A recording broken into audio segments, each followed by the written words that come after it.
علامہ رشید ترابی یادگاری صدی کے عظیم الشان سیمینار میں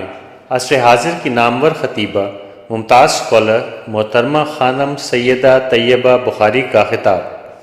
یاد رہے کہ 2008 اور 2009 میں علامہ رشید ترابی یادگاری صدی کے حوالے سے متعدد سیمینارز منعقد کیے گئے، جن میں بر صغیر کے نامور علماء اور دانشوروں نے خطاب کیا۔ خانم طیبہ بخاری صاحبہ کی یہ تقریر جو آپ کی خدمت میں پیش کی جا رہی ہے 20 اگست 2009 کو کراچی میں بمقام ڈیفنس سینٹرل لائبریری نغمہ جبریل کے عنوان سے سماعتوں کی نظر کی گئی، جس میں علامہ رشید ترابی مرحوم کی شخصیت اور خدمات پر خانم نے اپنے مخصوص انداز سے گفتگو کی۔ ان 100 سالہ تقریبات میں وہ واحد خاتون مقررہ تھیں جنہوں نے اس یادگاری صدی میں اہل علم و دانش خواتین و حضرات کے ایک چھلکتے اجتماع سے خطاب کیا۔ اس یادگار خطاب کے بعد انہیں پہلے علامہ رشید ترابی ایوارڈ سے نوازا گیا۔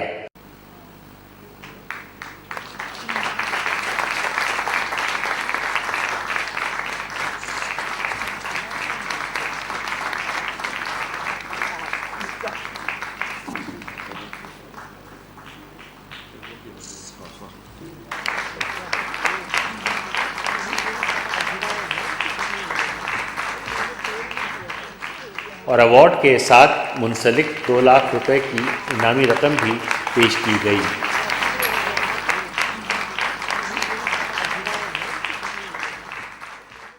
علامہ رشید ترابی کے حوالے سے خانم طیبہ بخاری کا یہ یادگار خطاب، جس کا عنوان ہے نغمہ جبریل، اس کو آپ تک پہنچانے کی سعادت حاصل کی ہے علامہ رشید ترابی میموریل سینٹر نے۔ خواتین و حضرات، مجھے یہ بتاتے ہوئے بڑی مسرت ہو رہی ہے کہ آج علامہ رشید ترابی میموریل سینٹر کی جانب سے خانم طیبہ بخاری کو پہلا علامہ رشید ترابی ایوارڈ دیا جا رہا ہے۔ اس کے لیے ایک وضاحت کرنی ضروری ہے کہ گزشتہ 5 سال سے ہم اس غور و خوض میں تھے کہ اس ایوارڈ کا صحیح مستحق کون ہوگا۔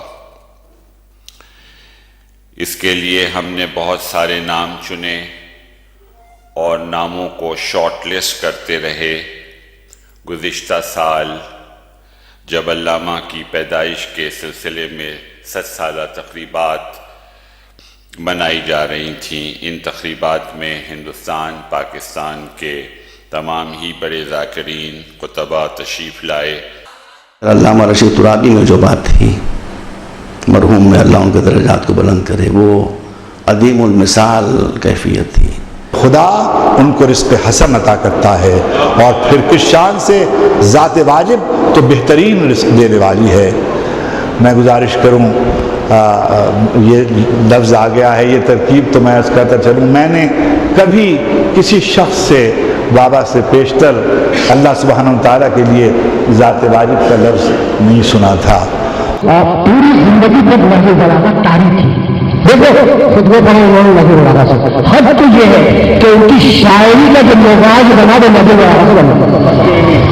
اگر شاعری سے پہلے جن میں خطابت کو سنتے چلو، ساری دنیا متفق ہے کہ ان کی خطابت کا اہم ہے۔ بیا کے قصر عمل سخت سست بنیاد است، بیار بادہ کہ بنیاد عمر برباد است۔ برباد است میں بھی برباد است کو اس طرح پڑھیے کہ باد است سمجھ میں آئے، پھر رعایت اور کھلے گی۔ بیار بادہ کے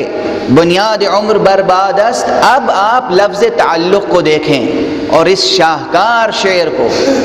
جو عرفانی تہذیب رکھنے والے حافظ نے پہلی بار اس خوبصورتی سے پیش کیا اور بعد میں ہمیں اس کی گونج حضرت رشید ترابی کے ہاں نظر آتی ہے۔ وہ کہتا ہے غلام ہمت آنم کے زیر چرخ کبود، زہر چ رنگ تعلق پہ زیرد آزاد است۔ اور انہوں نے یادگاری لیکچر سے خطاب کیا۔ اس موقع پر بھی ہم نے غور کیا کہ یہ ایوارڈ کس کو دیا جائے۔ اس ایوارڈ کا کرائیٹیریا ہم نے بہت سخت منتخب کیا تھا۔ علم کے اعتبار سے وہ اسی پیمانے پر ہو جو علامہ رشید ترابی کا بنایا ہوا تھا۔ خانم کے خطاب کو اہل علم و دانش نے دل کھول کر سراہا اور بھرپور خراج تحسین سے نوازا۔ بسم اللہ الرحمن الرحیم۔ آج میں نے پہلی بار سیدہ خانم طیبہ بخاری کا یہ لیکچر سنا۔ بدقسمتی ہے کہ میں کافی تاخیر سے پہنچا ہوں۔ لیکچر تقریباً جب اختتامی مراحل میں تھا اس وقت میں کی بعض مصروفیات کی وجہ سے پہنچا دیر سے، لیکن میں انتہائی متاثر ہوں۔ بہت ہی مارکت الآراء خطاب تھا، ایکسٹراڈنری، انتہائی شستہ زبان میں مرصع، مقفع عبارتیں، جملے اور پرمعنی خطابت کے تمام اسلوب پر احاطہ کیے ہوئے، جبکہ ان کا موضوع انتہائی مشکل تھا۔ حضرت علامہ رشید ترابی علی اللہ مقامہ پر، جنہیں بہت قریب سے دیکھنے اور اسے فیض حاصل کرنے کا شرف مجھے حاصل ہوا ہے۔ ایک طویل عرصے تک صحیح معنی میں انہوں نے آج ان کی تصویر کشی کی، عکاسی کی۔ میرے پاس الفاظ نہیں ہیں۔ میں ایک عجیب عالم میں کھو گیا تھا جب ان کی گفتگو سن رہا تھا۔ مجھے وہ ماضی، اپنا بچپن، اپنی جوانی یاد آ رہی تھی۔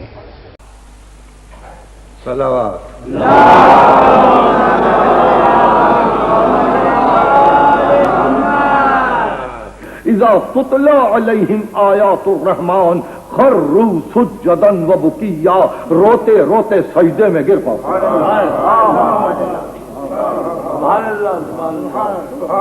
انبیاء کا شعار سجدہ، انبیاء کا طریقہ سجدہ، اولیاء کی زندگی سجدہ، محبت کا راز سجدہ، معرفت کی تلاش سجدہ۔ صلوات۔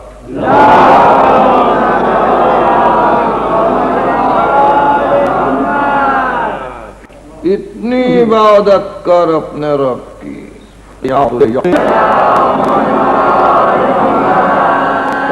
سبح بسم ربک، اپنے رب کے نام کی اور سجدہ کرنے والوں میں سے ہو جاؤ، اور اپنے رب کی اتنی اطاعت کر، اتنی عبادت کر کہ تجھے یقین آ جائے۔ یقین کی منزل علم و کمال ہے، جہاں غیب شہود سے بدل جائے، جہاں غیب غیب نہ رہے، حضور بن جائے۔ اب اگر علم یہ مشاہدہ دنیا میں عطا کرے تو وہ یقین ہے، اور اگر موت اس مشاہدے کو مہیا کرے تو وہ موت یقین ہے۔ سبیل الہی میں جنہوں نے ہجرت کی اور پھر قتل کر دیے گئے، او ماتو، یا مر گئے یا قتل ہو گئے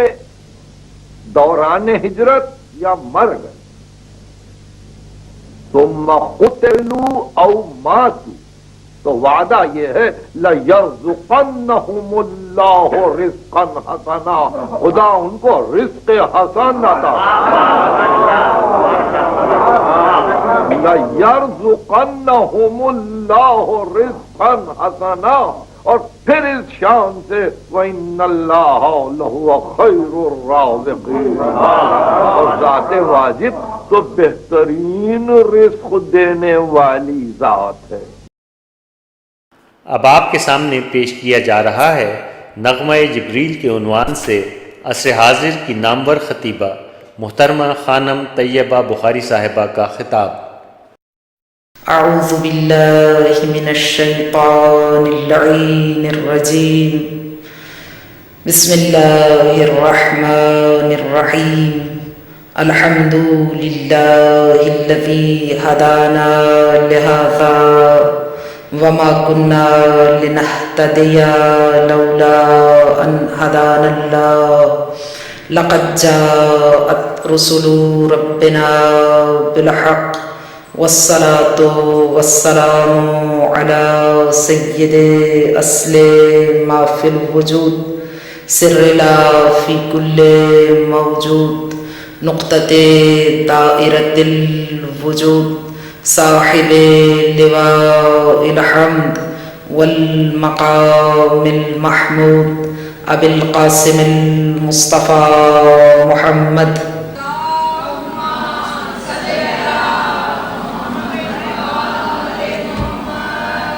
وعلى أهل بيته الطيبين الطاهرين المعصومين الذين أذهب الله عنهم الرجس وطهرهم تطهيرا۔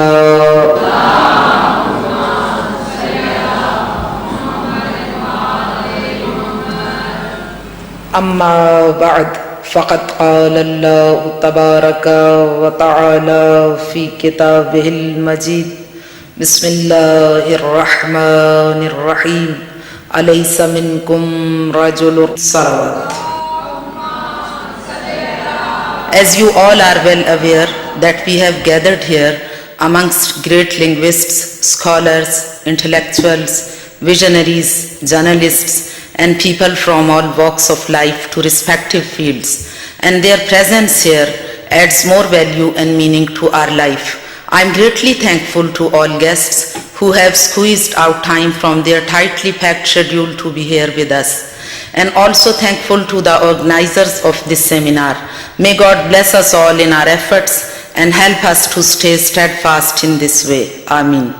راہ ہدایت سے انحراف کرنے والے اور بگڑے ہوئے لوگوں سے سوال کیا جا رہا ہے، الیس من رشید، کیا تمہارے درمیان کوئی مرد رشید نہیں ہے؟ اقوام و ملل کے اندر مرد رشید کا وجود مطلوب مولا ہے۔ جہاں اقوام و ملل میں اور امصار و بلاد میں سلسلہ رشد و ہدایت کو آگے بڑھانے کے لیے کوئی شخصیت بصورت مرد رشید موجود ہوتی ہے تو وہ لوگ اپنی خوش بختی پر ناز کریں تو بجا ہے۔ اگر کوئی مرد رشید ہو، لوگ اس سے استفادہ کریں تو ہلاکت و بدبختی سے خود کو بچا سکتے ہیں۔ وطن عزیز پاکستان اپنے وجود میں آنے کے ساتھ ہی وہ خوشبخت خطہ ارض قرار پایا جسے کچھ دلسوز اور ایسے قابل و لائق افراد میسر آئے کہ جن کے سرمایہ دانش و بینش اور عالی و اعلیٰ صلاحیتوں کے فیض سے یہ ملک اپنے پاؤں پر کھڑا ہونے کے قابل ہوا، اور ان جوہر قابل سے آراستہ پاکیزہ عمل شخصیات میں سے مثل خورشید جہاں تاب ایک شخص ممبر پر مطلع انوار بن کر طلوع ہوا، اور اس نے رشد و ہدایت کے بیان کو ایسا اسلوب دیا جو ادعو الی سبیل ربک بالحکمت والموعظۃ الحسنہ وجادلہم باللتی ہی احسن کے حکم ربی کی تفسیر قرار پایا۔ اس نے نغمہ رشد و ہدایت کو اتفاق و اتحاد اور محبت و اخوت کا ایسا میٹھا اور شیریں انداز و آہنگ عطا کیا کہ اس کے مخاطبین میں اختلاف مکاتب فکر کی تمیز ختم ہونے لگی، ممبر سے رزق رشد و ہدایت بٹنے لگا، اور مشتاق سخن خلق موج در موج ممبر کی جانب رواں دواں نظر آنے لگی۔ تشنگان علم و معرفت کے لیے ممبر سے کوثر ہدایت کا دھارا رواں ہوا۔ اور مابین ارض و سما نغمہ قرآنی کی گونج لہجہ رشید سے آشکار ہونے لگی، اور وہ شعر کہ پیغام حیات ابدی ہے، وہ شعر کہ پیغام حیات ابدی ہے، یا نغمہ جبریل ہے یا بانگ سرافیل۔ اس ایک سخن میں پیغام حیات ابدی کی خوبیاں یکجا ہو کر نظر نواز ہونے لگیں۔ گلستان خطابت کے گل و لالہ کی بہاروں کے سارے رنگ، ان کی بو باس کی ساری کیفیتیں، اور چمنستان خطابت کی شادابی کے حسن دل افروز کے سارے زاویے ایک جگہ سے مٹائے، ساز دل کے تار جھن جھنائے، اور ان پر نغمہ حق و صداقت رواں ہوا۔ اور اس طرح سے کہ بقول غالب ساقی بجلوہ دشمن ایمان و آگہی، مطرب بنغمہ رہزن تمکین و ہوش ہے، ساقی بجلوہ دشمن ایمان و آگہی کے علی الرغم ساقی بجلوہ، ساقی جلوہ آرا تو نظر آیا مگر دشمن ایمان و آگہی کی بجائے رزق ایمان و آگہی تقسیم کرتا ہوا نظر آیا۔ اور مطرب بنغمہ رہزن تمکین و ہوش ہے کہ علی الرغم اس کے بیان سے سرشاری و بیداری و تمکین و ہوش کا کارواں چل نکلا۔ اس کی ادائے خطابت میں کتنی ادائیں سمٹائیں، مؤرخ کی نگاہ، ادیب کا بیان، خطیب کا لہجہ، محققانہ اسلوب سخن، اور اس طرح کہ تجزیہ و تحلیل کے مراحل میں، پروسیس میں وہ کبھی اکیلا جانب منزل نہ چلا بلکہ سب کو ساتھ لے کے چلا، اور پھر لوگ ساتھ آتے گئے اور کارواں در کارواں آتے گئے، مجمع تھا کہ بڑھتا ہی چلا گیا،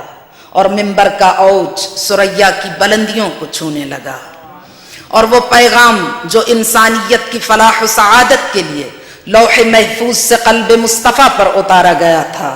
اسے کاروان انسانیت کے دلوں پر نقش کرنے کے لیے جس آہنگ دل ربا کی ضرورت تھی، وہ آہنگ اپنا کر چمنستان سخن کو وہ بہار سخن عطا کی کہ سماعت ملال محسوس کرنے کی بجائے نہال ہونے لگیں، طباع انسانی علمی مسائل کو بوجھل محسوس کرنے کی بجائے انہیں نفس روح پرور کے طور پر قبول کر کے ان سے لطف اندوز ہونے لگے، طبیعتیں تجزیہ و تحلیل مطالب کو گرا محسوس کرنے کی بجائے اس کے ہنر بیان اور شیرینی زبان کی لطافتوں کے سبب مشکل مطالب کی تفہیم و تفہم کے عمل سے لذت آشنا ہونے لگیں۔ اس نے اپنے ہنر خطابت سے سب سے بڑا کارنامہ جو انجام دیا وہ یہ ہے کہ اس نے اپنے مخاطبین و مستمعین کو لذت علم سے آشنا کیا، اس لیے کہ اہل علم علمی فتوحات سے، مسائل و مشکلات علمی کی گرہیں کھولنے سے، ان کی عقدہ کشائی سے جو لذت محسوس کرتے ہیں، مادیت پرست طبیعتیں اسے سمجھنے سے قاصر ہیں۔ شیخ طوسی ایسی نابغہ روزگار شخصیت ساری رات تحقیق و مطالعہ میں بسر کرنے، مسائل کی پیچیدگیوں کو حل کرنے اور علمی گتھیوں کو سلجھانے سے حاصل ہونے والی لذت کے سبب دل شب میں، رات کی تاریکی میں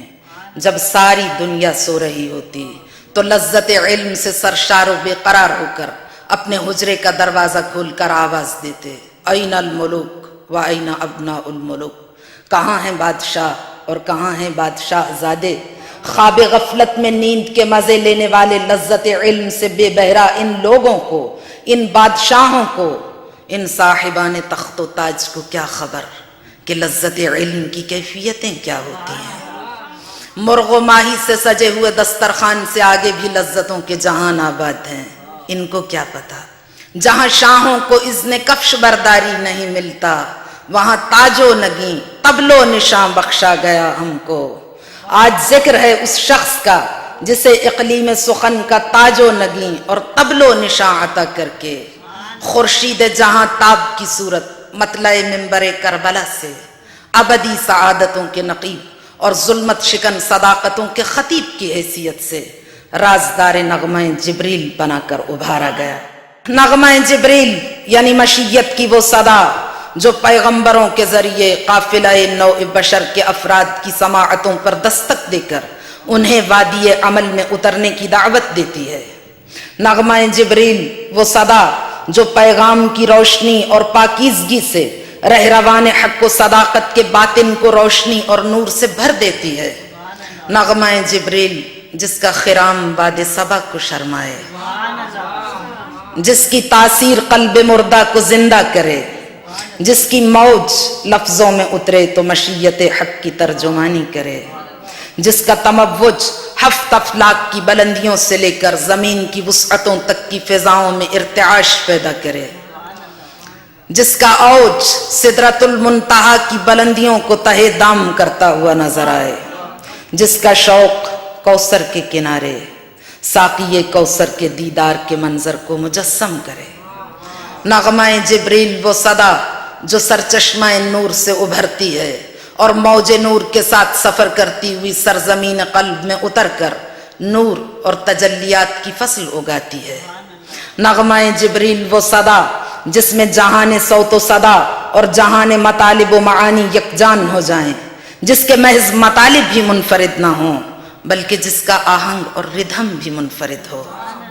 نغمہ جبریل جو فطرت کو بالیدگی عطا کرے اور فطرت کو اس کے دھارے پر رواں ہونے میں مدد دے۔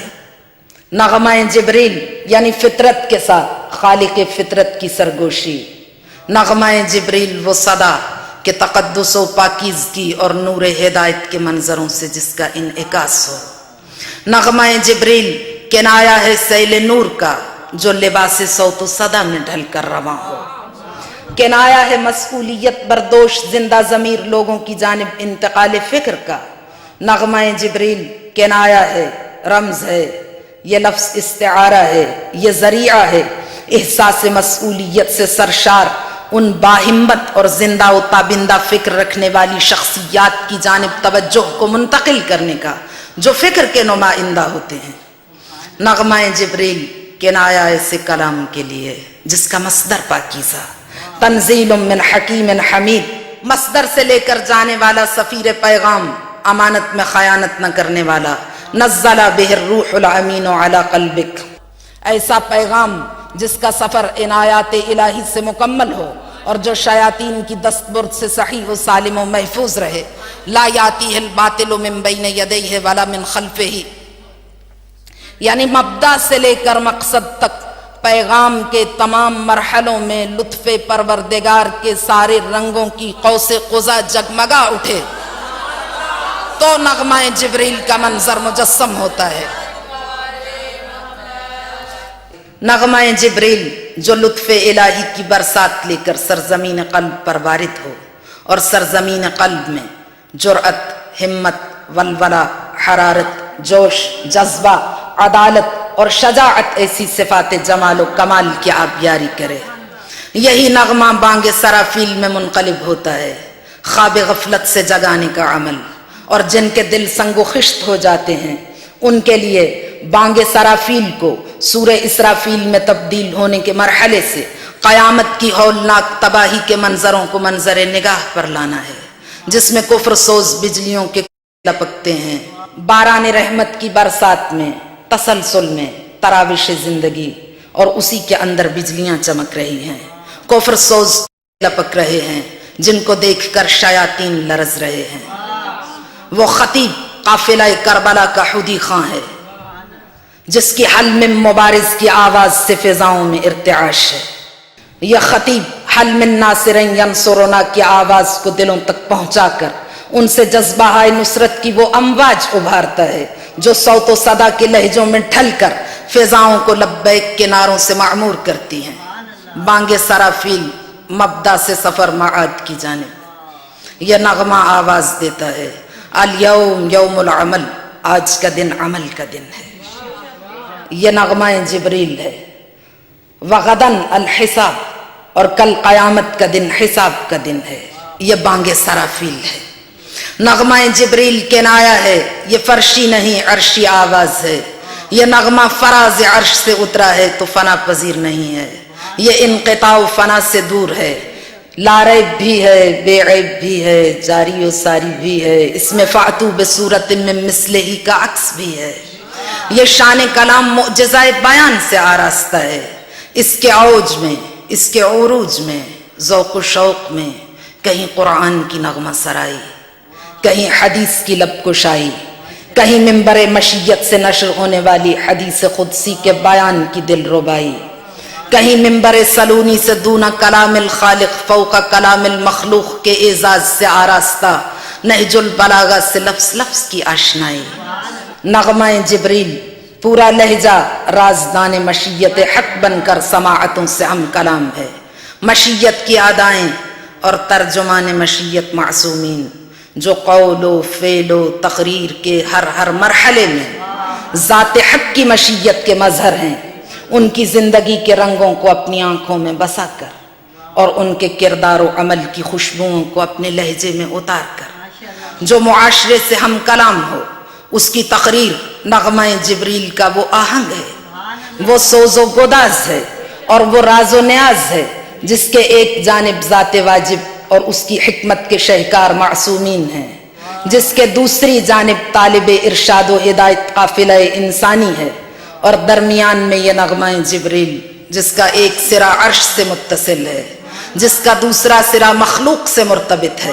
وَاعْتَصِمُوا بِحَبْلِ اللَّهِ جَمِيعًا وَلَا تَفَرَّقُوا کے فریضے کی ادائیگی اور اس ہنر سے کہ وہ صدا دلوں کو حریم کبریا سے آشنا کرتے ہیں، معرکہ حق و باطل کا بیان، اور اس ہنر سے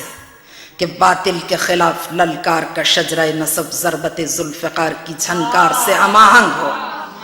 لیکن پھر بھی حالت یہ ہو کہ مشتاق سخن خلق موج در موج چلی آ رہی ہو، اور اس طرح کہ اپنے بیگانے کی تمیز نہ ہو۔ بصورت منبر عزا چشمہ فیض حسین ابن علی جاری ہے، دولت معانی سے لبریز ہے مکتب اہل بیت، شہ سواران مرکب بیان اور قافلہ کربلا کے حدی خان جن کی حلم مبارز کی آواز سے ذرات خاک سے لے کر گنبد افلاک تک فضائیں معمور ہیں۔ ادھر یزیدیت لرزہ براندام ہے، ادھر فیض منبر عام ہے۔ یہ منبر صدیوں سے سماعتوں کو حقائق آشنا کر رہا ہے، سخی کا کرم جاری و ساری ہے، نہ مینائے سخن کی گردش میں کبھی تعطل پیدا ہوا ہے،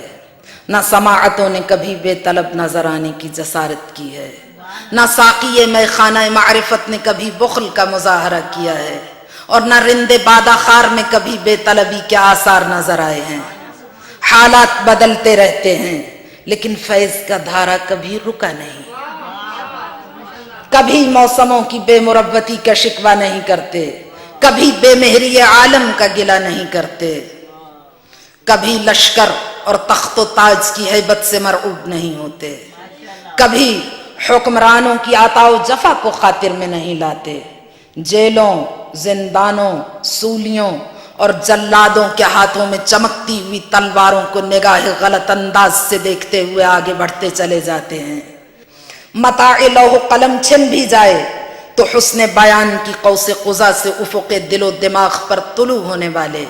شہ سواران مرکب بیان اور آشنایان رموز مملکت معانی سماعتوں کو صداقت آشنا رکھنے کے لیے فراز منبر سے لے کر فراز دار تک کے علاقے کو اپنے ہی کوچہ و بازار میں شامل سمجھتے ہیں۔ نہاں اندر دو حرفی سر کھار است، نہاں اندر دو حرفی سر کھار است، مقام عشق منبر نیست دار است۔ فضائل و مناقب اہل بیت اور مصائب آل اطہار کو بیان کرنے کے لیے عرشہ منبر نہ سہی تو فراز دار ہی سہی، مقام عشق منبر نیست دار است۔ اس رمز کو قافلہ کربلا کے حدی خانوں سے بہتر کون سمجھ سکتا ہے؟ یہ ہمارے مکتب کا اعزاز ہے کہ خطیب منبر سلونی کے در کا فیض لے کر اٹھنے والے عرصہ بیان کے شہ سواروں نے ہر دور میں ظلمت شام سیاہ رنگ کے بد کردار و بد باطن لشکروں کا مقابلہ فراز منبر سے کیا، اور ہزاروں پابندیوں، بندشوں اور رکاوٹوں کے باوجود علم و فکر کے چراغ جلا جلا کر اور رشد و ہدایت کی خیرات بانٹ کر دنیا کو حقائق آشنا کرنے کا فریضہ انجام دیا۔ نادر روزگار اور عہد ساز خطیب و شاعر و ادیب، مفکر و فلسفی، داعی اتحاد بین المسلمین، تنہا اپنی ذات میں ایک انجمن، ایک فرد نہیں بلکہ در حقیقت ایک ملت، قابل قدر صلاحیتوں کا وفور، رنگا رنگ صلاحیتوں کی دلکشی، درخشش اور ان کے ایک نقطہ پر اجتماع سے تخلیق پانے والی حسین و دلاویز شخصیت، فراز منبر سے آبشار فصاحت و بلاغت رواں کر کے، الفاظ کے جام گردش میں لا کر، معانی و مطالب و معارف کی مے ناب سے فیض در نجف کو عام کرنے والے، اور قرآن کریم، نہج البلاغہ، کتب اربعہ، صحاح ستہ، تاریخ و سیر اور نظم و نثر کو یکساں قوت کے ساتھ بیان کرنے والے، تاجدار کشور فصاحت و بلاغت، فرمان روائے ملک خطابت، توانا شاعر، بلند پایا ادیب اور بے مثل خطیب علامہ رشید ترابی رضوان اللہ علیہ، کہ جن کے عہد خطابت سے فیض یاب ہونے والے اہل دانش و بینش سے ان کے خطابات کی بے پناہ اور مسحور کن تعریف و توصیف سے ہماری سماعتیں ہمیشہ آشنا رہی ہیں۔ ان کی خطابت کے جس مشاہدے کا موقع ہمیں فراہم کیا گیا، اس کا تعلق ان کے پی ٹی وی پر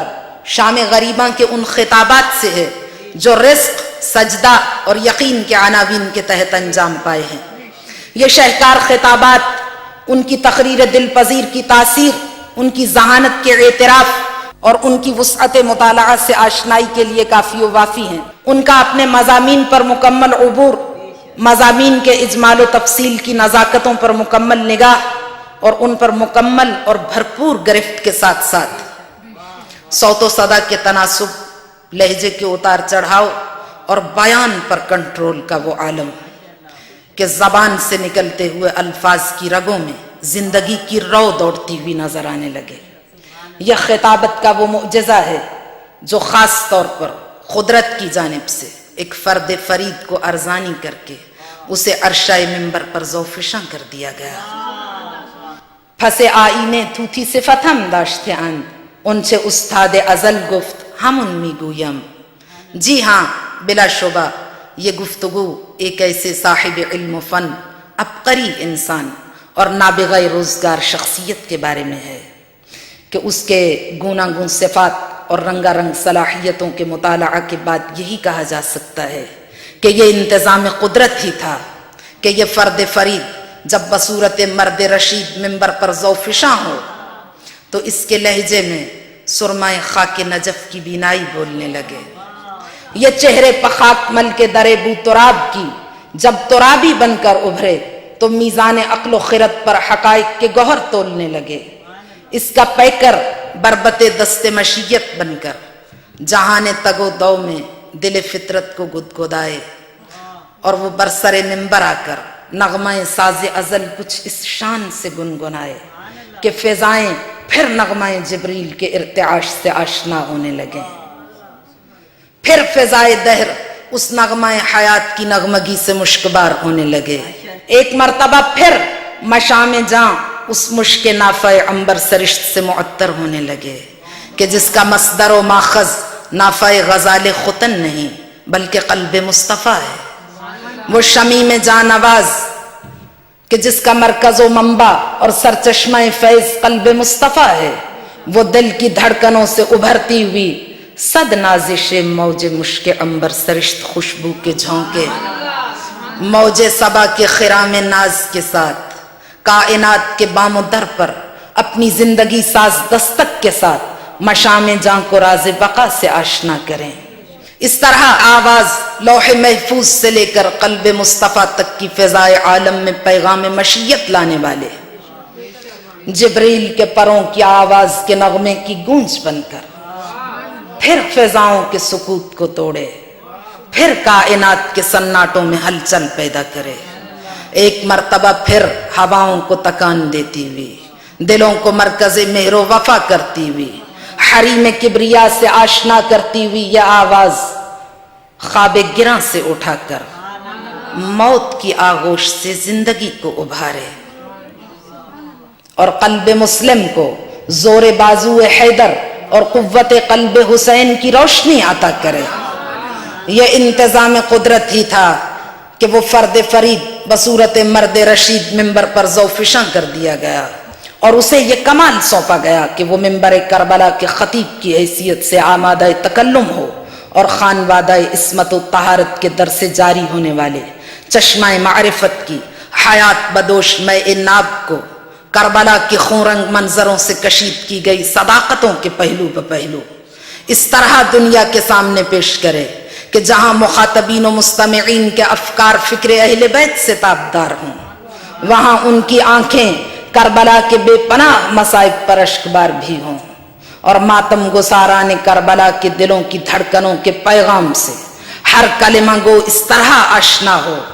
کہ سارا معاشرہ سانحہ کربلا پر عزادار نظر آنے لگے۔ وہ خطیب آمادہ سخن ہو تو کبھی معاشرے کے لیے رزق حسن بانٹتا ہوا نظر آئے، کبھی اسے دولت یقین سے سرشار کرتا ہوا نظر آئے، اور کبھی بیان سجدہ سے حسین کے بقا آشنا سجدے کی طرف زمام افکار کو لے جائے۔ اس کی معجزہ آثار خطابت نگاہوں کے سامنے منظروں کو مجسم کرنے لگے۔ اس بے مثل خطیب کا لہجہ کربلائی کرداروں کی غیرت و حمیت اور عزت و عظمت و شجاعت اور صلابت کردار کا کچھ اس طرح سے ترجمان بن جائے کہ وہ اپنے مخاطبین و مستمعین کے اذہان کو جمال کربلا کے منظروں سے جلال کربلا کے مرحلوں میں لے جانے کی سعی مشکور پر موفق نظر آئے۔ اس کے لہجے سے عباس علمدار کے لہجے کے جلال کا انعکاس نظر آنے لگے۔ اس کا لہجہ کسی بیمار کی زنجیر کی جھنکار کو تاریخ کے کوچہ و بازار سے لے کر آگے بڑھے تو آنکھوں کو اشکبار کر کے اذہان کو بیدار کرنے کے عمل کا آغاز کرتے۔ وہ اپنی خطابت کی ہیبت سے دلوں پر زینب کبریٰ کی خطبات کا جلال طاری کرتے۔ اس کی خطابت سے یوں محسوس ہو کہ کربلا یزیدیت کو آج بھی للکار رہی ہے۔ خطابت کا اوج و عروج اس سطح پر ہو کہ یوں محسوس ہو کہ یہ خطیب منبر پر نہیں بلکہ یزیدی لشکر کے بالمقابل میدان مبارزہ میں نقارہ جنگ پر چوٹ لگانے والا، حسینیوں کی صفوں کو منظم کرنے والا، یہ کربلا کی شیر دل حسینی سپاہ کا وہ مبارز طلب مجاہد ہے جو آواز استغاثہ کربلا پر لبیک کہنے کے لیے لشکر منظم کر رہا ہے۔ ایسی منفرد خطابت کے پیچھے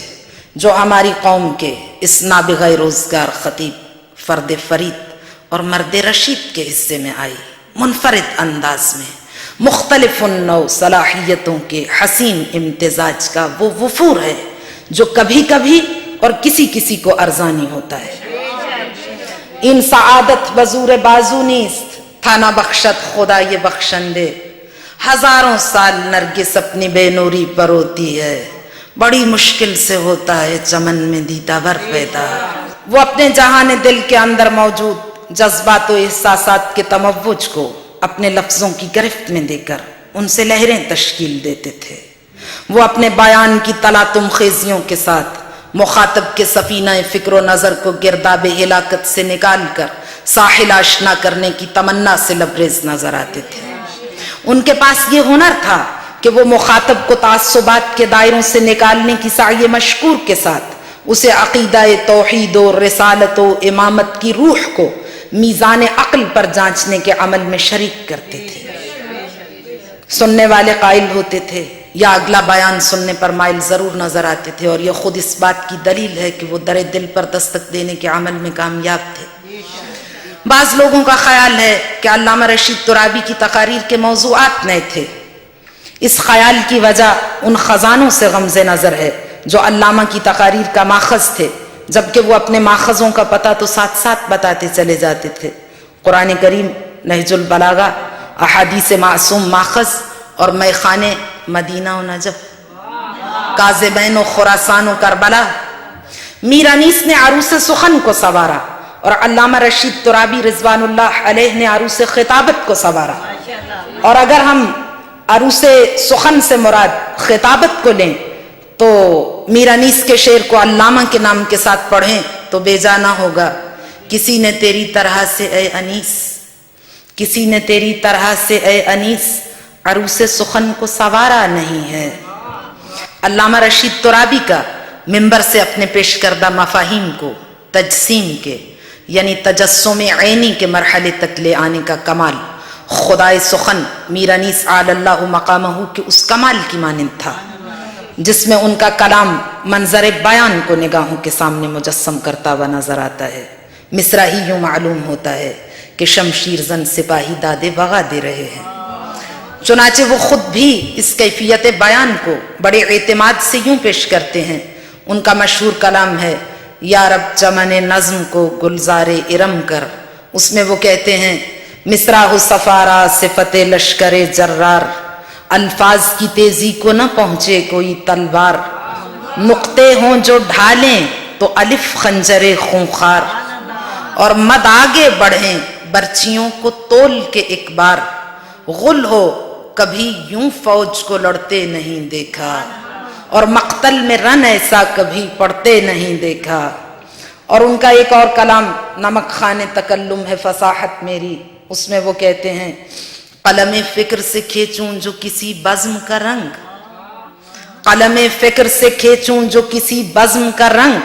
شمع تصویر پہ گرنے لگیں آ کے پتنگ، صاف حیرت زدہ مانی ہو تو بہزاد ہو دنگ، خون برستا نظر آئے جو دکھاؤں صفِ جنگ، کوئی ناظر جو یہ نایاب نظیریں سمجھے، نقش ارجنگ کو کاواک لکیریں سمجھے۔ میدان جنگ کی منظر نگاری اور اس سطح اور اس اوج پر لے جا کر بیان کرنا یہ کوئی آسان کام تو نہیں، مگر پھر بھی اس منظر کو مجسم کرنے میں، ایسے منظر کو مجسم کرنے میں جس میں گوشت پوست کے پتلے حرکت کر رہے ہوں، اور اس امر میں بہت فرق ہے کہ نظریات کے جنگ و جدل کے میدان میں ان نظریات کو ان کے اپنے اپنے خصوصیات کے ساتھ حق و باطل کے منظروں کے ساتھ مخاطب کے سامنے مجسم و متشکل کر کے خیالات باطلہ کا خطیب اس طرح قلع کما کرے کہ مخاطب کو وہ باطل نظریات ان کے بودے پن کی وجہ سے، ان کے دلائل کے سقم کی وجہ سے جن کو خطیب واضح کرتا چلا جاتا ہے زمیں بوس ہوتے ہوئے نظر آئے، اور مخاطب کے دماغ میں ان باطل نظریات سے کراہت و براعت اپنے اوج پر پہنچ جائے، اور اس کے ساتھ ساتھ یہ خطیب نظریات حق و صداقت کو ان کے دلکش اور جذاب دلائل کے ساتھ مخاطبین و مستمعین کے سامنے منظر نگاہ پر لا کر فتح و ظفر کی مسند پر بٹھا کر حق کی حقانیت اور سچ کی سچائی کے بارے میں انہیں اطمینان قلب اور یکسوئی کی دولت سے نوازتا ہوا آگے بڑھتا چلا جائے، تو یہ ادعو الی سبیل ربک بالحکمت والموعظۃ الحسنہ وجادلہم باللتی ہی احسن کے ارشاد کو تجسم عینی کی منزل تک لے آنے کا وہ عمل ہے جو خطابت کی معراج کمال کا نام ہے۔ علامہ رشید ترابی کی خطابت عام سطح کی خطابت نہ تھی، بلکہ ایسی خطابت جو ٹھہرے ہوئے پانی میں مد و جزر پیدا کرنے اور جہان باطن کے بحر ساکت و جامد کو طوفان آشنا کرنے اور اس کی تلاطم خیز موجوں سے کشتی حیات کو ساحل آشنا کرنے کا عمل ہے۔ دراصل خطیب کی حیثیت آئینہ حقیقت نما کی ہے، آئینہ میں ایک جہت انجذاب نور کی ہے اور دوسری جہت انعکاس نور کی ہے۔ آئینہ خود آفتاب سے کسب نور کرتا ہے، پھر اسے منعکس کرتا ہے، اگر کسب نور نہ کرے تو منعکس نہیں کر سکتا۔ خطابت در علم سے خیرات وصول کر کے آگے بانٹنے کا عمل ہے۔ خود اپنا آئینہ دل منجلی نہ ہو تو تجلیات کے انتقال و ترسیل کا عمل شروع نہیں ہو سکتا، اور تجلیات تبھی منتقل ہو سکتے ہیں جب جہان حقائق کو کشتی الفاظ میں رکھ کر آگے بڑھانے کا ہنر ذات حق سے ارزانی ہوا ہو، الفاظ کی نبضوں پر ہاتھ ہو، لفظوں سے رنگ، ذائقے اور موسم کشید کرنے اور تخلیق کرنے کا ہنر جانتا۔ ان رنگوں، ذائقوں اور موسموں کو لفظوں میں سمیٹ کر ان کی حدت و شدت پر اختیار حاصل کر لینے ہی کو خطابت کی معراج کہتے ہیں۔ خطیب کے پاس الفاظ کا اسلحہ ہوتا ہے، خطیب الفاظ کا نباز ہوتا ہے۔ لفظ بذات خود نہ محمل ہے نہ مستعمل، لفظ نہ فصیح ہے نہ بلیغ. لفظ کی تعریف اصطلاحی یہ ہے ما یتلفظ بہ الانسان محملا کان او مستعملا. لفظ اگر معنی رکھتا ہو تو مستعمل اور اگر بے معنی زبان سے ادا ہو تو محمل.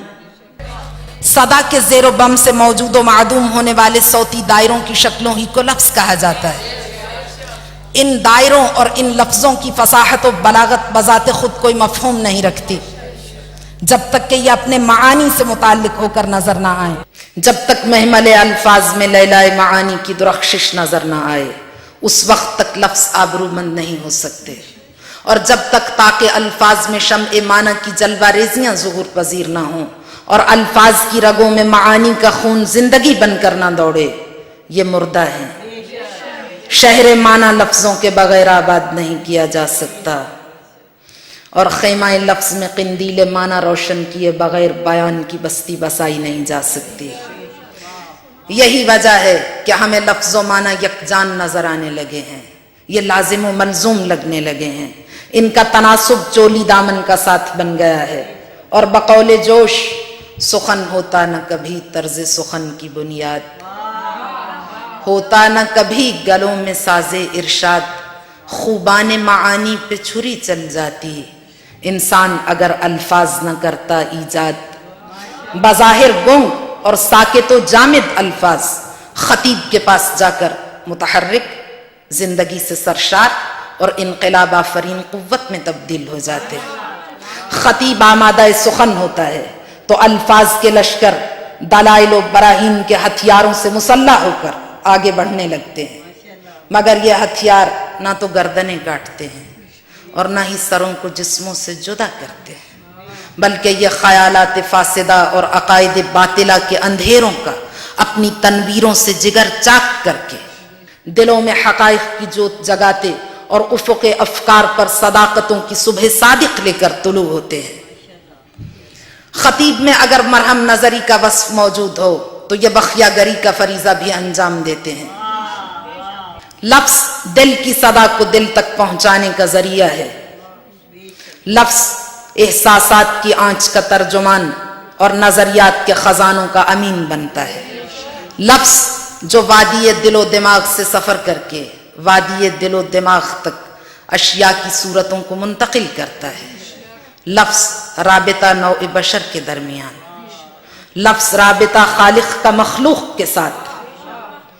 لفظ وہ بار امانت جسے جبریل امین لے کر قلب پیغمبر پر نازل ہو.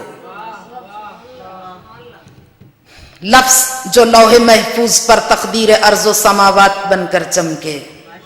جو قلب پیغمبر پر قرآن بن کر اترے،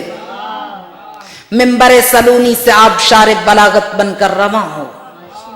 اور نباز لفظ کی زبان پر آئے تو اس کے دل کے دھڑکنے کی صدا سنائی دینے لگے. کہنے کو تو لفظ ہے لیکن کبھی ہدایت کا علم، کبھی سیف و قلم، کبھی جراح کا نشتر، کبھی طبیب کا مرہم. لفظ بھی اسلحہ کی طرح بعد مثبت و منفی رکھتا ہے. اسلحہ اگر محافظ کے ہاتھ میں ہو تو زندگی کی ضمانت، اور اگر ڈاکو کے ہاتھ میں ہو تو زندگی کا دشمن. اس طرح لفظ سے کبھی زندگی برستی ہے اور کبھی موت کے شرارے لپکتے ہیں. ایک فرض شناس خطیب اور باعمل عالم دین معاشرے کا فرض شناس اور نبض شناس طبیب بھی ہوتا ہے.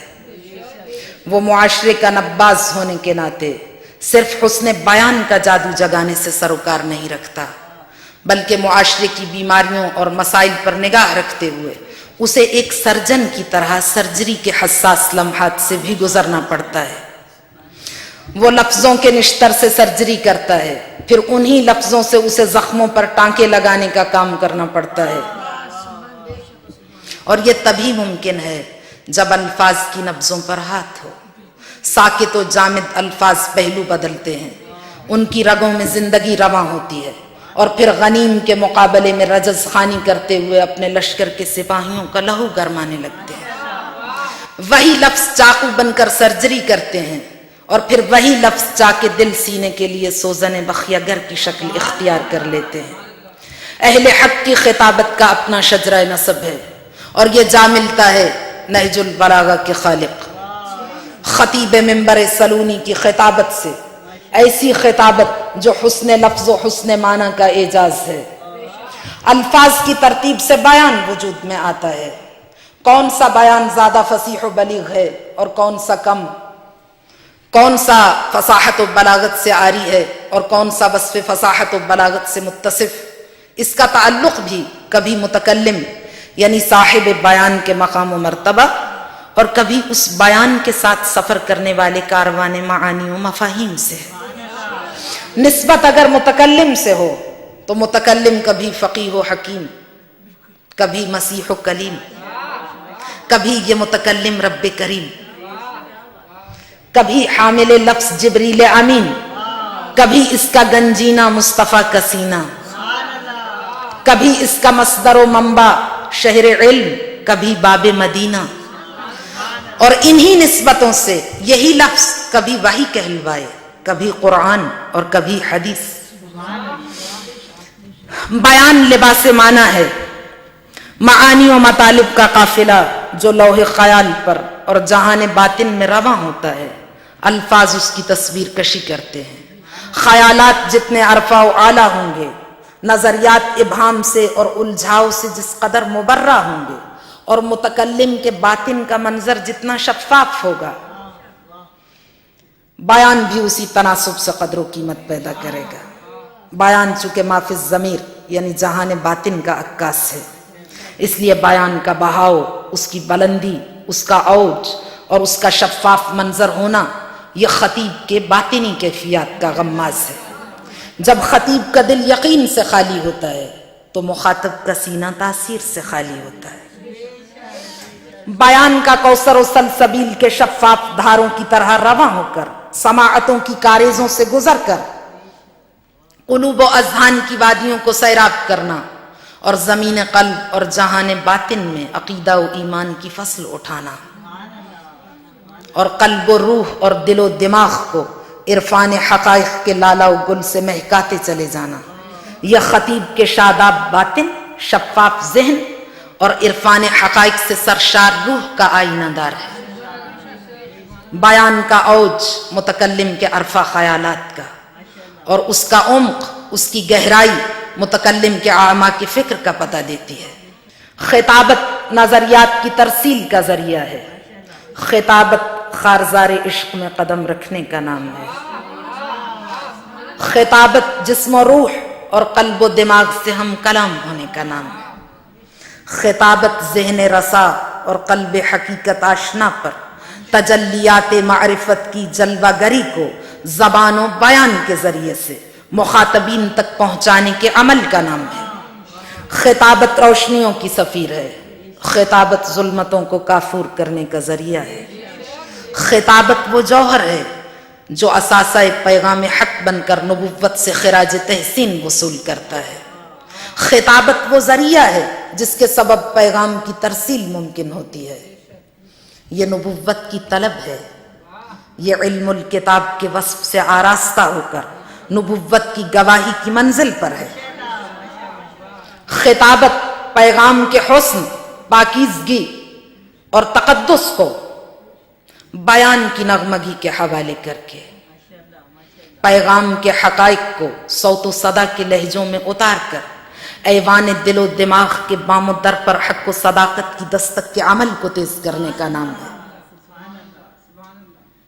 خطابت مغالطوں کا کھیل نہیں بلکہ صداقت آشنا نظریات کی تفہیم و تشہیر کا ذریعہ ہے۔ اس کا اوج جدلیاتی طرز تکلم کو بھی جمالیاتی سانچوں میں ڈھالنے کے فن سے محض آگاہی کا نام نہیں بلکہ اس ہنر پر کامل دسترس کا نام ہے۔ اس کے ضابطے قرآن کریم نے بیان کیے، ادعو الی سبیل ربک بالحکمت والموعظۃ الحسنہ وجادلہم باللتی ہی احسن۔ اس کے فضائل شریعت مطہرہ نے واضح کیے اور اس کی ضرورت اور احتیاج اس اوج پر نظر آئی کہ اس ہنر میں کامل دسترس رکھنے والے افراد پیغام حق کا اثاثہ قرار پائے، اور ایسا اثاثہ جس کی ضرورت سے نبوت بے نیاز نہ ہو۔ رب اشرح لی صدری ویسر لی امری واحلل عقدۃ من لسانی یفقہوا قولی واجعل لی وزیرا من اہلی ہارون اخی اشدد بہی ازری و اشرکہ فی امری. پہلے شرح صدر، یکسوئی، موقف کی صداقت، موقف کا غیر مبہم ہونا، اور پھر اسے دوسروں تک پہنچانے کا عمل، اور اس میں اس شخص کی ضرورت جو اس ہنر پر مکمل دسترس رکھتا ہو، اور محض دسترس نہیں بلکہ شرح صدر، ایمان کامل، اور اپنی صداقت، اپنے پیغام کی صداقت کے شعور سے سرشار. اس لیے کہ پیغام کی صداقت کے شعور سے ابہام کا شکار یا یقین سے خالی شخص نگاہ باطن شناس میں پیغام حق کی ترسیل کا ذریعہ نہیں بن سکتا. ذات اقدس الہی جو واردات دل سے آگاہ ہے، جو اندھیری رات میں پتھر پر چیونٹی کے چلنے کی آواز سنتا ہے، جو نہا خانہ دل کی کیفیات سے آگاہ ہے، وہ جانتا ہے کہاں ظلمت ہے، کہاں روشنی ہے. وہ تو پیغام رساں کا دست و بازو اسی کو قرار دے گا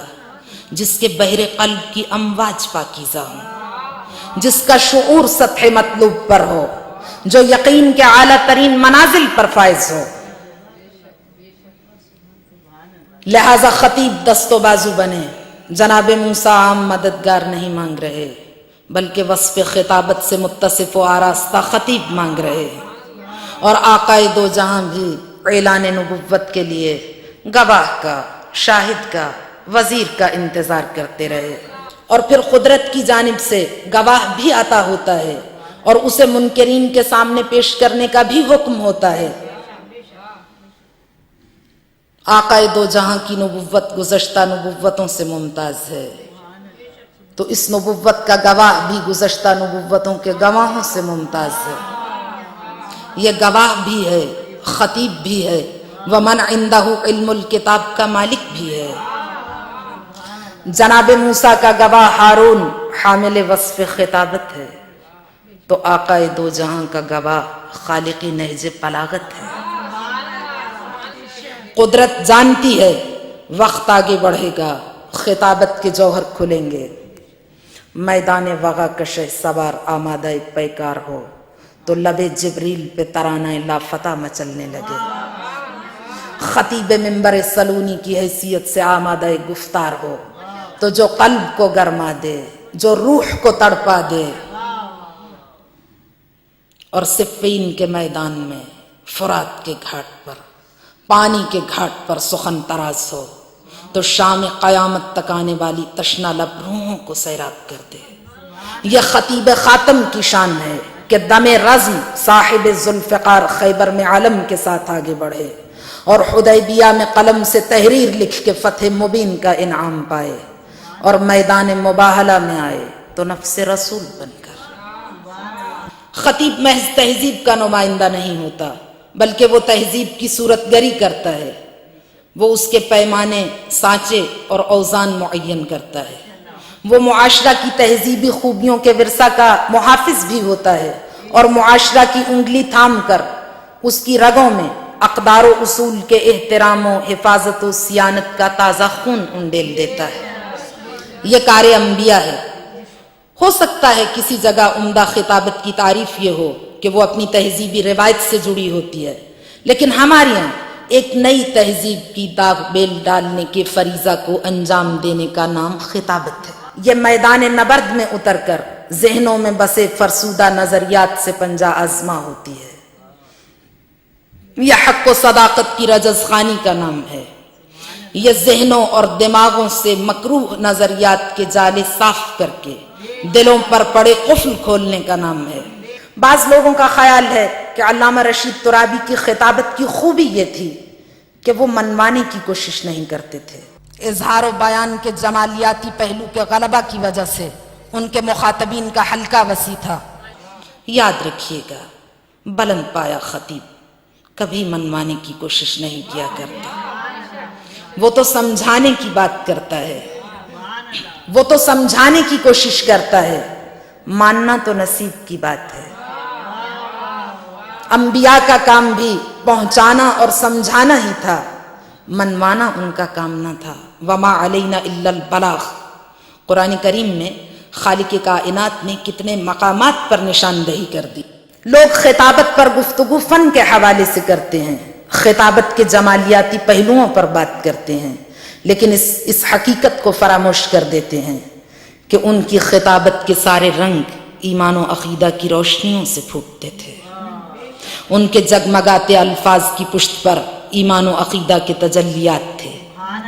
ان کے الفاظ عقیدہ کی طاقت پر حاوی نہ تھے، بلکہ ان کے الفاظ کی طاقت کا راز عقیدے کی طاقت اور نظریے کا جمال تھا۔ ورنہ یہ الفاظ دوسروں کے پاس بھی تو ہیں لیکن بے اثر یا کم اثر ہیں۔ ایسا کیوں ہے؟ یاد رکھیے، عصا اسی وقت معجزہ دکھاتا ہے جب دستے موسیٰ ساتھ ہو، اور ذوالفقار کے لیے لب جبریل پر لا سیف الا کا نغمہ تبھی مچلتا ہے جب قبضہ شمشیر پر لا فتح الا علی کا ہاتھ۔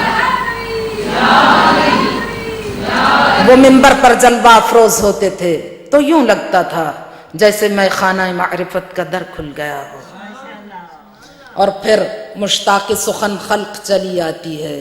مرثیہ پڑھنے کو دبیر آتا ہے، والی کیفیت پیدا ہو جاتی تھی۔ اپنے عہد کے مشہور و معروف خطیب آغائے فلسفی کہ بالحق دنیا کے عظیم ترین خطبہ میں سے اور یقیناً نوابغ میں سے تھے کہ جن کے عہد خطابت میں ہم نے معصومہ قم کی بارگاہ کی روحانیت سے معمور فضا میں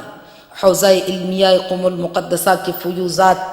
عالی مرتبت اساتذہ علم و فن اور معلمین اخلاق سے کسب فیض کیا۔ ان کا کہنا تھا کہ منبر حرف روز است، منبر باید حرف روز باشد، کہ وہ منبر جس کا تعلق عہد حاضر کے مسائل سے نہ ہو، جہاں ملت کے لیے پیغام اور میسج نہ ہو، وہ منبر ہی نہیں۔ اہل منبر اپنی قوم کے قیمتی وقت کے امین ہیں، اور اس امانت کی دیانت داری کے ساتھ ادائیگی اسی وقت ممکن ہے جب منبر پیغام میں ڈھل جائے۔ اس لحاظ سے دیکھا جائے تو منبر کربلا کا خطیب پیغام کربلا کا سفیر ہے، اور اس سفیر کے لیے لازم ہے کہ یہ روح پیغام کربلا سے کاملاً آگاہ ہو، اور اس پیغام کے ساتھ متعاقد اور کمیٹڈ بھی ہو، اور اس پیغام کو لوگوں تک پہنچانے کے ہنر سے بھی واقف ہو۔ زبان و بیان کوئی سادہ چیز نہیں، صرف علم نہیں بلکہ علم و ہنر سے آمیختہ ہے، اور علم و ہنر کے ساتھ ساتھ ہدف سے تعہد اور کمٹمنٹ بھی لازم ہے۔ جو ہدف کے ساتھ کمیٹڈ نہیں، جس کے منبر پر پیغام نہیں، اور جس کا بیان روزمرہ کے مسائل کو ہمراہ لیے ہوئے نہ ہو، امڑتے ہوئے طوفانوں پر جس کی نگاہ نہ ہو، دہکتے ہوئے مسائل کا جس کو احساس نہ ہو، اور اپنی قوم و ملت کو درپیش مشکلات و مسائل کے حوالے سے جو اپنی ذمہ داریوں اور فرائض کا پاس و ادراک نہ رکھتا ہو، اس کے پاس دکانداری کے سوا کیا رہ جاتا ہے؟ اور منبر دکان تاجر نہیں، کان جواہر ہے۔ یہ وہ کان جواہر ہے جہاں سے رزق حسن بٹتا ہے، دولت یقین تقسیم ہوتی ہے، احساس بندگی سے سفر معراج بندگی کی طرف۔ منبر آگہی، معرفت، شعور، بندگی، وہ ایک سجدہ جسے تو گراں سمجھتا ہے، ہزار سجدوں سے دیتا ہے آدمی کو نجات۔ منبر تسلیم، سپردگی، طواف رضائے مولا، معرفت نبوت و رسالت، عظمت توحید، ای خوش اندر گنج دل در معانی داشتن۔ اگر پتہ کرنا ہو کہ اس کان جواہر سے کیا کیا کچھ ملتا ہے تو آپ علامہ رشید ترابی کی تقاریر کے موضوعات پر نگاہ کریں، تاکہ پتہ چلے کہ کیسے کیسے لعل و گوہر کے خزانے منبر سے کس شان سے نچھاور کیے گئے۔ خصوصیات بیان سے سرشار خطابت کا ایک وصف مضمون پر گرفت ہے۔ قادر الکلام خطیب ہونے کے لیے یہ بہت ضروری ہے کہ خطیب مضمون کو اپنی گرفت سے نہ نکلنے دے، اور اس کے لیے یعنی مضمون پر گرفت کی کمی کو عذر تراش کر، کبھی وقت کی کمی کا بہانہ کر کے، اور کبھی اسے اپنے تبحر علمی کا شاخسانہ قرار دے کر جان نہ چھڑائے۔ علامہ رشید ترابی علی اللہ مقامہ کی خطابت کی ایک اہم خصوصیت یہ تھی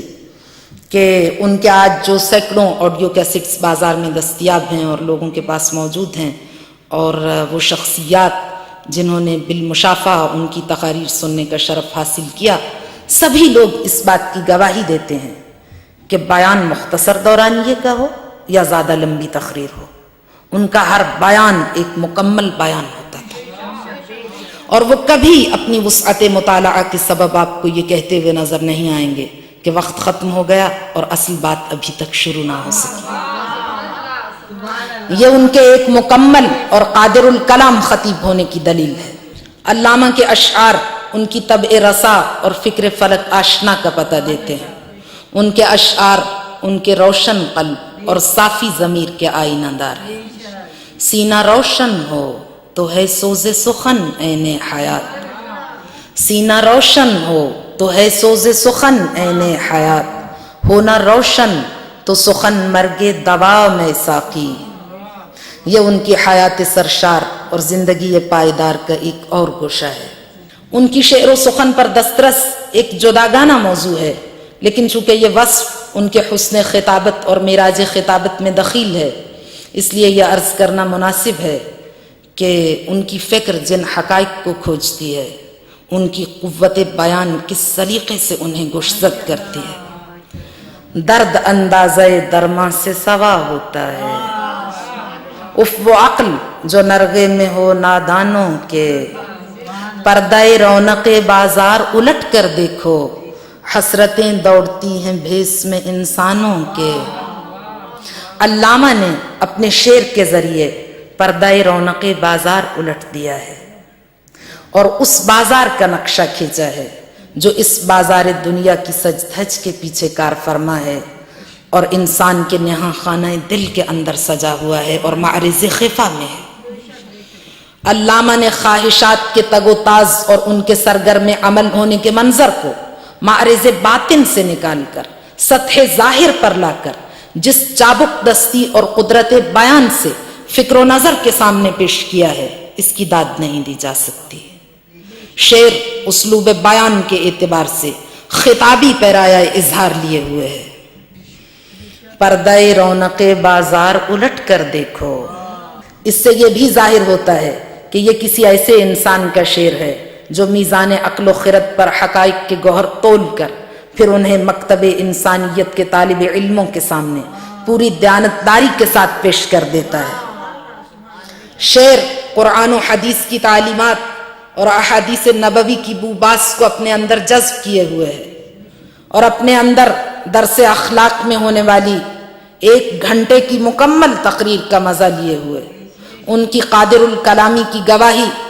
ان کی پرواز تخیل اور طبع رسا کی خبر دے رہا ہے۔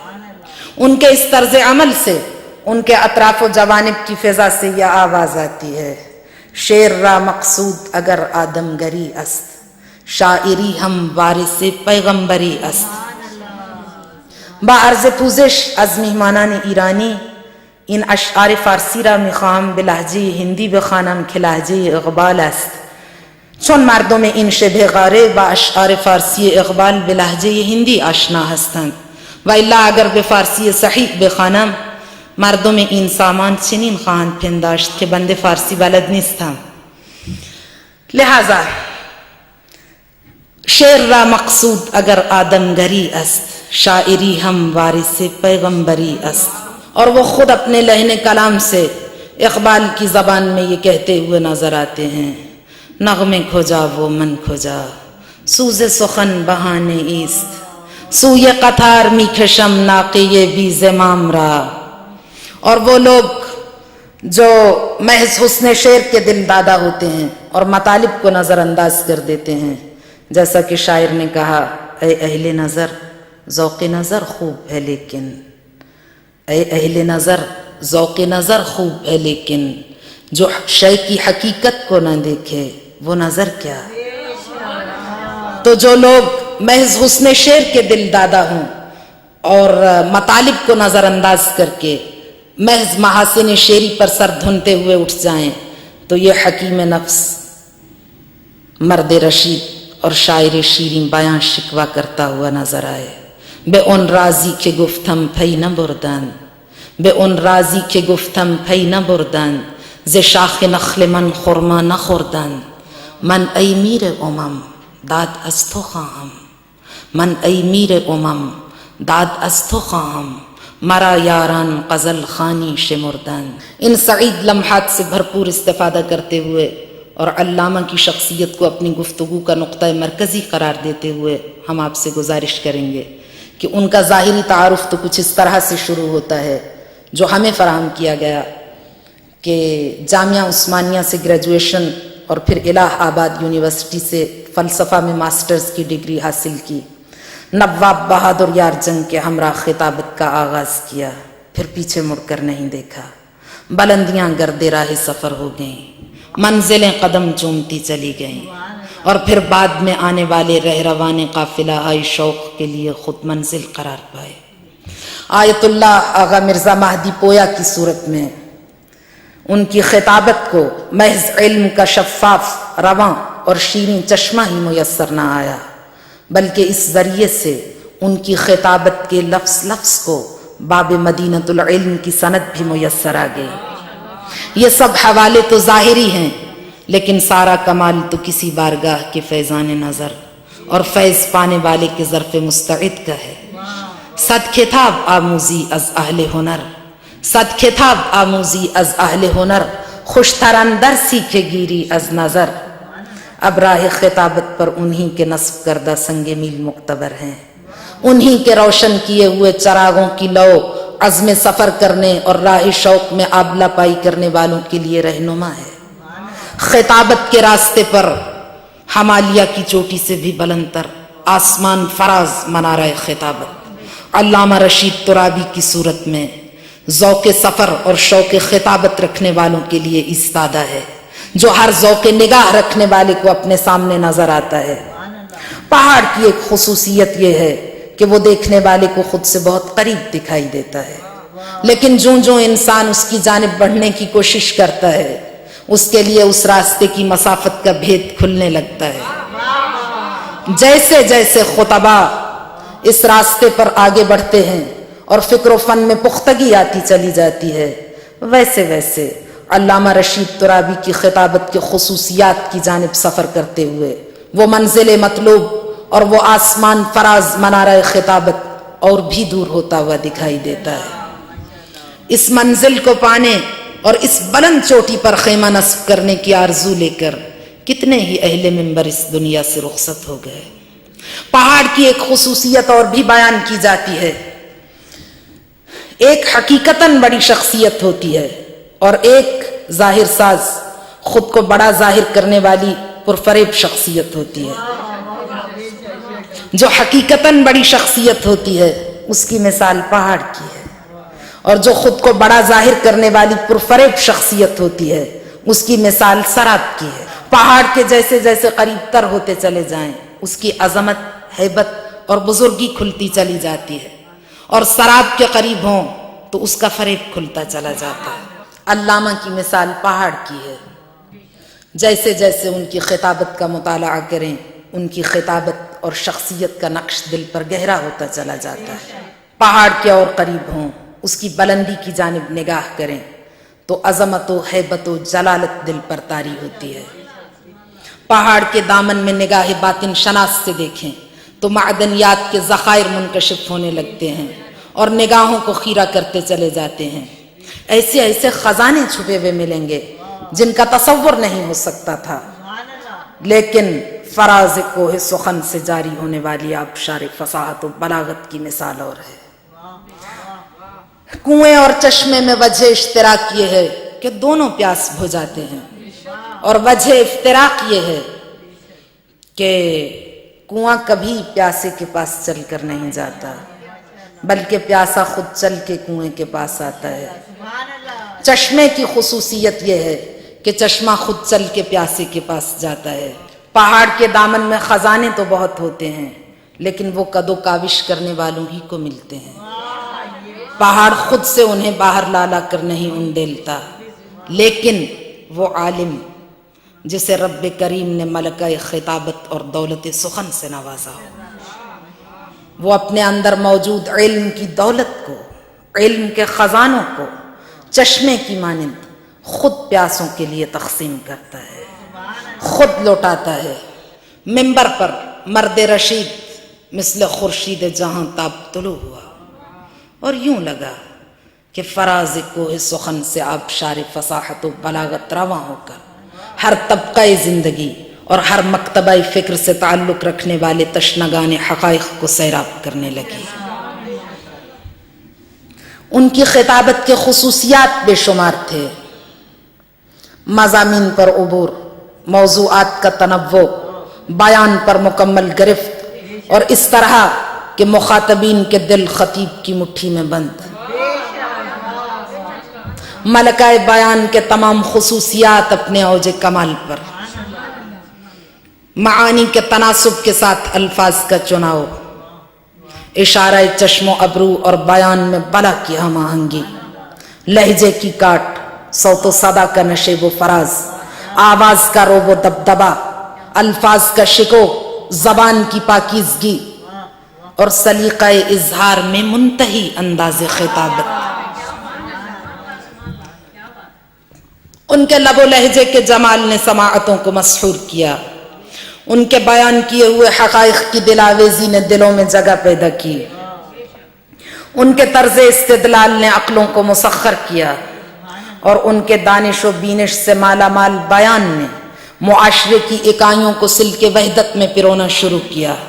وہ جانتے تھے کہ خطابت کے آہنگ کو نغمہ جبریل سے ہم آہنگ ہونے کی ضرورت ہے، جس میں وحدت کے احساس کی رو ہو، جس میں محبت حق کی خوشبو ہو، جس میں کردار اہل بیت یعنی عفو و بخشش، احسان و سخاوت اور قبول حقیقت و ابلاغ صداقت کے رنگ مترشح ہوں۔ وہ جانتے تھے کہ تلوار کے گھاؤ مندمل ہو جاتے ہیں لیکن زبان کے زخم کبھی مندمل نہیں ہوتے۔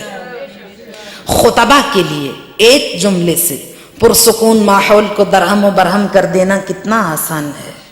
لیکن لفظوں سے زخم سینا کتنا مشکل ہے۔ قافلہ کو باہم دست و گریباں کر دینا کتنا آسان ہے، لیکن بکھرے ہوئے لوگوں کو اکٹھا کر کے قافلہ وحدت تشکیل دینا کتنا مشکل ہے۔ اس کے لیے قافلہ انسانی کا نباز ہونا ضروری ہے،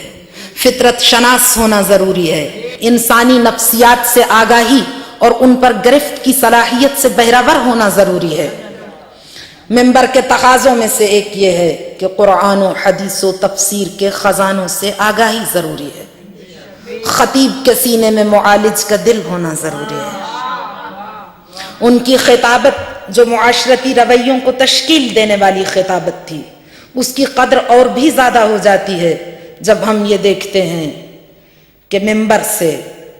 قوم کو وحدت کی لڑی میں پرونے کے عمل کا آغاز کیا۔ اس وقت جب نوزائیدہ مملکت کا پورا وجود زخم زخم تھا، بیان کا شیریں چشمہ جاری کر کے تشنہ لب روحوں کو سیراب کیا، بیان سے بخیا گری کا کام کیا، زخموں کو سیا اور قوم کو سفر حیات کے باوقار مرحلے میں وارد کیا۔ پھر دوسری جانب نگاہ جاتی ہے، دوسری جانب وہ اہل منبر جنہوں نے دلوں کو جوڑنے کی کوئی تدبیر نہ کی، اسلام کا معنی سلامتی نہ رہنے دیا، منبروں سے زہرآلود زبانوں نے پوری فضا کو زہرآلود کر دیا، اور بقول شاعر اس شہر کم نگاہ میں، اس شہر کم نگاہ میں دیکھا ہے بارہا، نفرت کا شور منبر و محراب سے اٹھا۔ محراب و منبر اسلام کے منادی نہ رہے بلکہ کفر ایجاد ہو گئے۔ اسلام ہمارے آج کے اسلام پر شرمندہ اور الحاد نازاں دکھائی دیتا ہے۔ گلائے وفائے جفا نما، گلائے وفائے جفا نما کہ حرم کو اہل حرم سے ہے، کسی بت کدے میں بیاں کروں تو کہے صنم بھی ہری ہری۔ پھر وہی پرچم اٹھانے کی ضرورت ہے، پرچم اتحاد و اخوت، پھر وہی شمع جلانے کی ضرورت ہے، شمع مہر و وفا۔ پھر بکھری ہوئی زخم زخم قوم کو سل کے وحدت میں پرونے کی ضرورت ہے، اور اس کے لیے ضرورت ہے اس مرد رشید کی جس کے لہجے میں بلا کا اعتماد، سماعتوں میں صداقت کا رس گھولنے لگے، الفاظ سماعتوں سے گزر کر در عقل و خرد پر دستک دیں، دلیل و منطق کی پختگی خود بولنے لگے، دولت معنی کو نچھاور کرتے ہوئے الفاظ دلوں کی سماعتوں سے ہم کلام ہو کر حقیقت طلبی کے احساسات کو بیدار کریں، اور اس طرح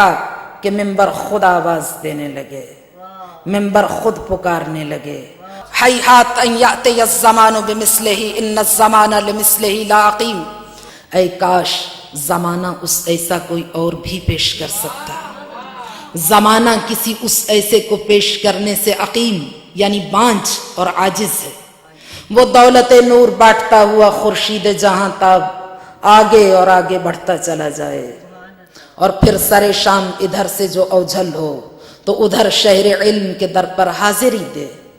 ڈاکٹر اقبال نے کہا تھا، سرود رفت باز آیت کنایت، نسیمی از حجاز آیت کنایت، سر آمد روزگار ان فقیری، دیگر دانا یہ راز آیت کنایت۔ کسے خبر اور کیا خبر، وہ نغمہ جو بصورت اقبال خاکدان عالم نے گنگنایا تھا، وہ دوبارہ پھر کبھی گنگنایا جائے گا یا نہ گنگنایا جائے گا۔ نسیمی از حجاز آیت کنایت، جو اپنے جھونکوں میں پیغام وحدت لے کر فضاؤں کو مشکبار کرتی ہوئی نسیم حجاز اس نغمہ کی رو میں رواں ہوئی تھی، معلوم نہیں پھر کب رواں ہو۔ مملکت شعر و سخن کے اقبال کی مانند اسی طرح فضائے منبر بھی اداس ہے، اور اس رجل رشید کی راہ تک رہی ہے جس کا بیان نسیم حجاز بن کر دلوں کے آنگن میں مہکے، جو اپنے بیان سے مشام جاں کو نغمہ وحدت کی خوشبو سے معطر کرے، جس کی تقریر دل پذیر فضاؤں کو خانوادہ عصمت و طہارت کے کردار کی خوشبوؤں سے مشکبار کرے۔ نسیمی از حجاز آیت کنایت، جس کے لہجے کی کھنک میں نغمہ جبریل کی تازگی ہو، جس کے لہجے کی شادابی میں نغمہ جبریل کا رس بھرا ہو، احساس وحدت کی آبیاری کرتا ہوا نغمہ جبریل جو بغض و کینہ و عناد کی فصل کو بھی خوبن سے اکھاڑ دے، جس سے ہر سو وحدت کے ترانے گونجنے لگیں، گنجینہ معانی کا ورثہ دار ہو، لفظوں کا نباز ہو، مزاج شناس ہو، سماعتوں کی نزاکتوں کا رازداں ہو، دوسروں کے احساس کی رو کے ساتھ نہ بہے بلکہ ان کی نزاکتوں کو سمجھے اور احساسات کی رو کو اپنے ساتھ لے کر چلے۔ وہ رجل رشید، وہ سرود رفت باز آیت کنایت، وہ نغمہ حق و صداقت جسے خاکدان عالم نے نغمہ جبریل کے آہنگ میں بصورت رشید گنگنایا، وہ پھر کب گنگنائے گا؟ وہ خورشید جہاں تاب جو بصورت رشید فراز منبر پر طلوع ہوا اور جس نے دلوں کو ایمان کی حرارت سے گرمایا، وہ پھر کب طلوع ہوگا؟ پھر خطابت کی دلاویز صفات کا ایسا حسین و جمیل گلدستہ کب سر منبر جگمگائے گا؟ جگمگائے یا نہ جگمگائے، پھر کوئی حسن بیان کا جادو جگا کر حقائق کے گوہر رولے یا نہ رولے، اور صداقتوں کو میزان فہم پہ تولے یا نہ تولے، پھر کوئی بکھری ہوئی زخم زخم قوم کو سلک وحدت میں پرونے والا آئے یا نہ آئے، پھر کوئی بیان وحدت ادیان کی کلید سے باب احساس اخوت و اتحاد کو کھولے یا نہ کھولے، پھر کوئی یہ نغمہ اتنی نزاکتوں اور حسن بیان کی اتنی لطافتوں کے ساتھ روح کے تاروں پر مضراب خطابت سے رواں کرے یا نہ کرے، پھر اس نغمہ جبریل سے ہم آہنگ خطابت کے دلکش رنگوں کی قوس قزح کبھی منظر نگاہ پر ابھرے یا نہ ابھرے، لیکن وہ منبر کی فضا سے تو کبھی اوجھل نہیں ہوتا، اس کے نطق و لب کے فیض سے، اس کی خطابت کی گونج سے منبر آج بھی فیضیاب ہے۔ جس تہذیب منبر کی پرورش انہوں نے کی تھی اس کا شاداب چمن آج بھی مہک رہا ہے، وہ نگاہوں کے سامنے آئے بغیر افق منبر سے خاور مشرق کی طرح ہر نئے دن میں ذکر آل اطہار کی فضا میں خطبہ کے لہجوں میں طلوع ہوتے ہیں۔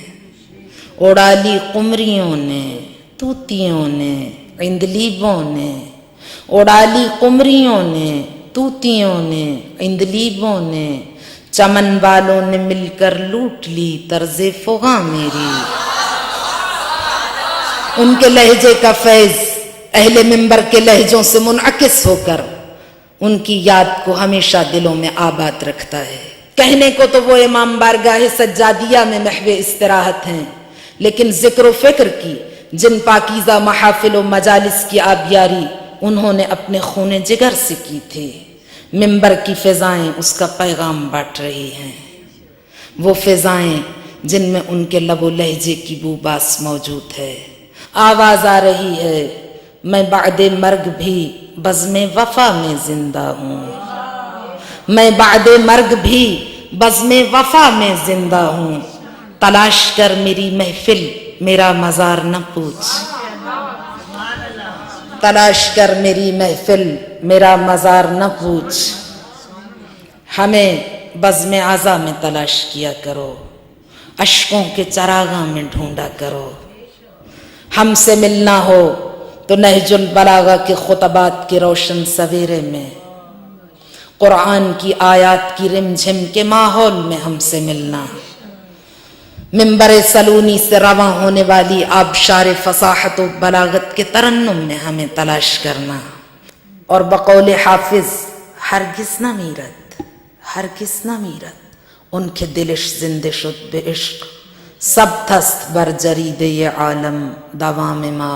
والسلام علیکم ورحمۃ اللہ۔ اس یادگاری صدی کا ایوارڈ پانے کے بعد بارگاہ رب العزت میں اس کے بے پایاں کرم کے احساس سے سرشار، وظیفہ شکر کی ادائیگی سے عاجز و درماندہ اور اپنے عجز و قصور سے آگاہ ہونے کے ساتھ ساتھ یادگاری کمیٹی کے تمام اراکین نیز عزت مآب جناب چیف جسٹس سید سجاد علی شاہ صاحب اور جملہ اہل دانش و بینش شخصیات کی تہ دل سے ممنون ہوں جنہوں نے مجھے اس انتخاب کا اہل قرار دیا۔ اب اگلی صدی تو 100 برس بعد ہی آئے گی، اور یادگاری صدی کا اگلا ایوارڈ کسی خوش نصیب کو 100 سال بعد ہی مل پائے گا۔ اگرچہ مجھے مختلف ادوار میں مختلف ممالک میں ایوارڈ سے نوازا جاتا رہا، لیکن ان میں اور اس ایوارڈ میں یہ بنیادی فرق ہے کہ وہ ایوارڈ ہر سال کسی دانشور کو ملتا ہے، لیکن یہ ایوارڈ کم از کم 100 سال تک اپنی انفرادیت برقرار رکھے گا۔ کائنات کے بام و در پر ماہ و سال کے قافلوں کی دستک جاری رہے گی، اور فضاؤں میں جہاں نغمہ جبریل کی ترنم ریزیاں بصورت خطابات رشید، بصورت افکار رشید باقی رہیں گی، وہاں اس ایوارڈ کے ذریعے ان ترنم ریزیوں کے فنا ناپذیر ہونے کا اعلان بھی لوح جہاں پر ثبت رہ کر اس چیز کے زندہ و پائندہ ثبوت کو پیش کرتا رہے گا کہ جس قافلہ حق و صداقت کے خودی خواہ ہونے کا بلکہ ان کے امیر ہونے کا شرف علامہ رشید ترابی صاحب قبلہ کو حاصل تھا، اس قافلہ حق و صداقت کے خودی خواہ ختم نہیں ہوئے، باقی ہیں، نہ کارواں رکا ہے اور نہ خودی خانی کا عمل رکا ہے، بس ضرورت اس امر کی ہے کہ خودی را تھی سر خان کہ جاد خوابیدے وہ محمل گران است۔